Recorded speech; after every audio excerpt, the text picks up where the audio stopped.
Livro Generais da Oração, F. F. Bosworth. O coração de um grande servo de Deus. F. F. Bosworth foi um homem especial. Ele está presente durante os principais avivamentos que ocorreram no século XX. Ele é visto numa foto com William Seymour, tirada na Rua Azusa. Bosworth acompanhava Maria Woodworth Etter em suas cruzadas. Esteve presente em diversas campanhas realizadas por William Branham e se tornou uma das pessoas que mais influenciou o ministério de T. Osborne.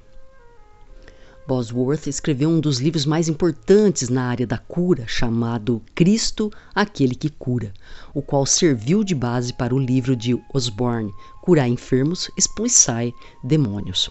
Foi poderosamente usado pelo Senhor como escritor e como um grande instrumento de curas e milagres.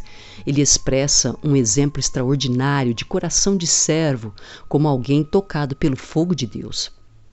Era um homem de jejum e oração. Passava horas em retiro com o Senhor.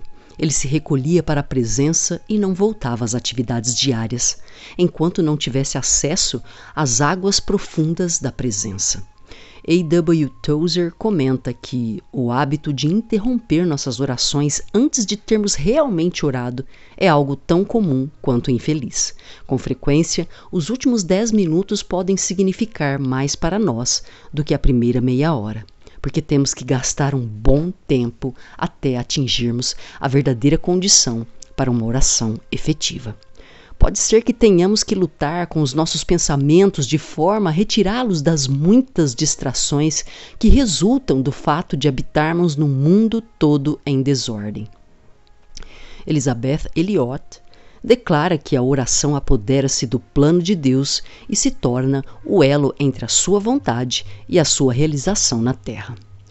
Coisas incríveis acontecem e nos é dado o privilégio de sermos os canais de oração do Espírito Santo. A Grande Comissão. O cumprimento da Grande Comissão depende do evangelismo de fogo. Junto com a ordem de pregar o Evangelho a toda criatura, Jesus nos dá o poder para operar milagres, sinais e prodígios. E disse-lhes: Ide por todo o mundo e pregai o Evangelho a toda criatura. Quem crer e for batizado será salvo, mas quem não crer será condenado. E estes sinais hão de seguir os que creem. Em meu nome expulsarão demônios, falarão novas línguas, pegarão em serpentes, e quando beberem alguma coisa mortífera, não lhes fará mal algum. Imporão as mãos sobre os enfermos e os curarão. Depois de o Senhor lhes ter falado, foi recebido no céu e assentou-se à destra de Deus. Então os discípulos partiram e pregaram por toda parte, cooperando com eles o Senhor e confirmando a sua palavra por meio dos sinais que a acompanhavam. Marcos 16, 15 a 20. Quando entrardes numa cidade, curai os enfermos que nela houver, e dizei-lhes: é chegado a vós o reino de Deus. Eu vos dei autoridade para pisar serpentes e escorpiões e toda a força do inimigo. Nada vos fará dano algum. Lucas 10, de 8 a 9 a 19. F. F. Bosworth conclui dizendo em seu livro Cristo, Aquele que Cura, que não é o que o Pai pode fazer que inspira a fé, mas sim o que ele anseia realizar. Ao mostrar sua compaixão para com aqueles que precisavam de cura, Jesus revelou o coração compassivo do Pai para com as pessoas. Algumas das obras de Jesus são chamadas sinais, semeia, e referem-se claramente aos seus feitos miraculosos. Um sinal é um ato de poder realizado por Jesus, que representa o evento redentor e de revelação que acontece em sua pessoa. João registra bem menos milagres do que os outros evangelhos.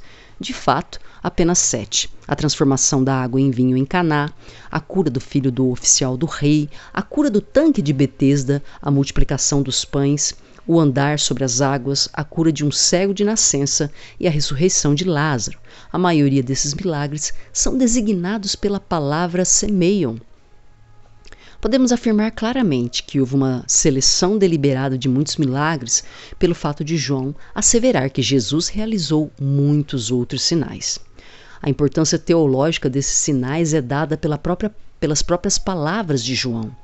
Estes, entre parênteses, sinais, porém, foram escritos para que creiais que Jesus é o Cristo, o Filho de Deus, e para que, crendo, tenhais vida em seu nome.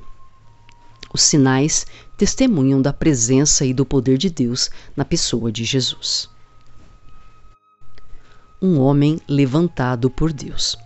Foi juntamente com a aliança que Bosworth e seu irmão Bert realizou muitas de suas obras e campanhas evangelísticas mais intensas de cura nos Estados Unidos e no Canadá, no início dos anos 1920.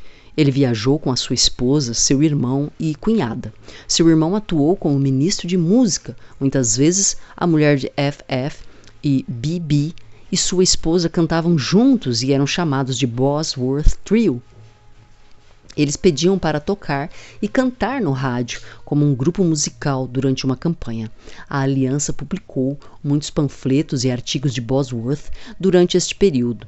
Em 1924, cerca de 12 mil pessoas responderam à mensagem de salvação de uma reunião em que pregou sozinho em Ottawa, no Canadá. Na década de 1930, F.F. Bosworth se tornou um dos pioneiros do evangelismo através do rádio, criando o The National Radio para despertar missionários. Ele tentou evitar as divisões que estavam ocorrendo no movimento pentecostal, promovendo verdades básicas que, segundo ele, eram transdenominacionais. Ele continuou seu ministério até 1947, quando decidiu se aposentar na Flórida, mas seu ministério ainda não havia terminado. Em 1948, Bosworth se reuniu com William Branham na Flórida. William Branham participou das reuniões de cura e Bosworth decidiu abandonar a aposentadoria e se juntar a ele. Ele iria viajar pelas estradas com Branham, muitas vezes falando durante as sessões do dia nas convenções, de modo que Branham descansaria o suficiente para falar à noite. O filho de Bosworth diz que sua viagem à África na idade de 75 anos foi o maior sucesso de sua carreira. Ele viajou com Branham até 1956. Bosworth dizia: "Se você tiver que duvidar, duvide da sua dúvida."